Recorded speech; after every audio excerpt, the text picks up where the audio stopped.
Marcus Aurelius once wrote, "If you are distressed by anything external, the pain is not due to the thing itself, but to your estimate of it.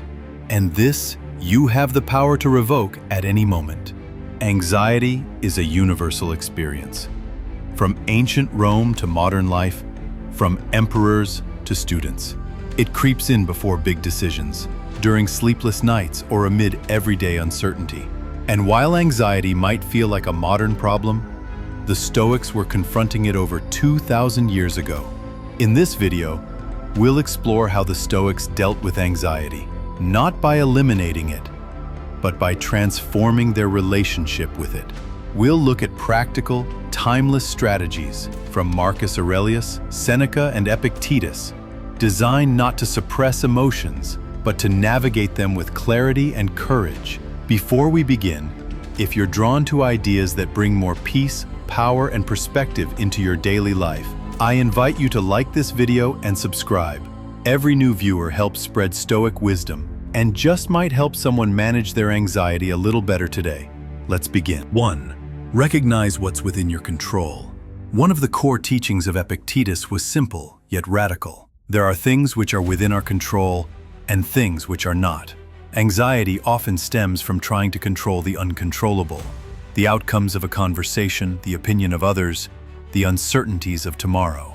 The Stoics teach us to shift our attention away from those externals and place it on what we can always influence: our thoughts, our actions, our attitude.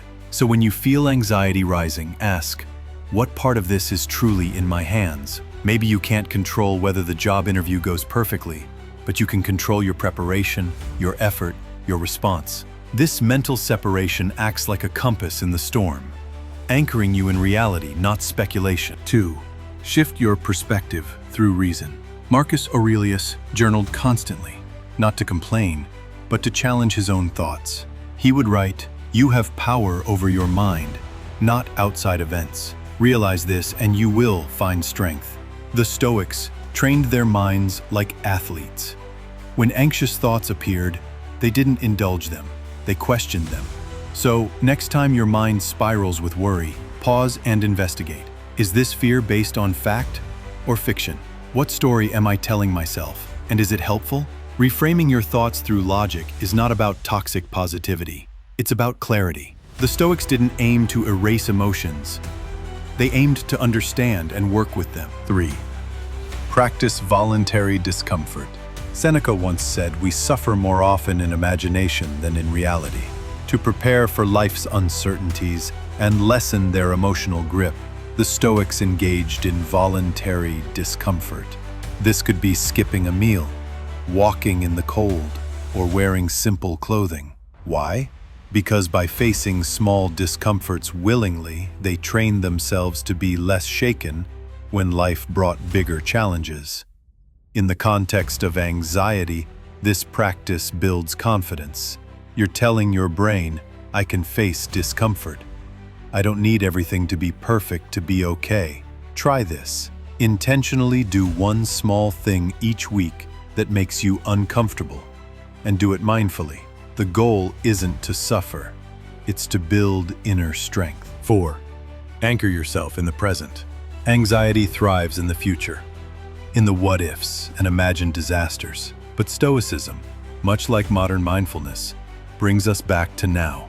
As Epictetus said, keep your attention focused entirely on what is truly your own concern, and be clear that what belongs to others is their business and none of yours.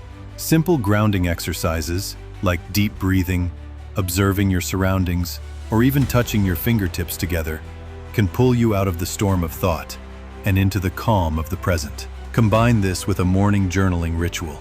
Write down what you're anxious about, then list what you can control and what you can't. This turns vague dread into something clear and manageable. Amor fati.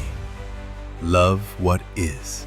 Finally, the Stoics didn't just accept fate, they learned to love it. Amor fati, the love of one's fate, teaches us to embrace life not just despite uncertainty, but because of it. Every challenge, every twist in the road, is part of the path that shapes us. As Marcus Aurelius wrote, The impediment to action advances action.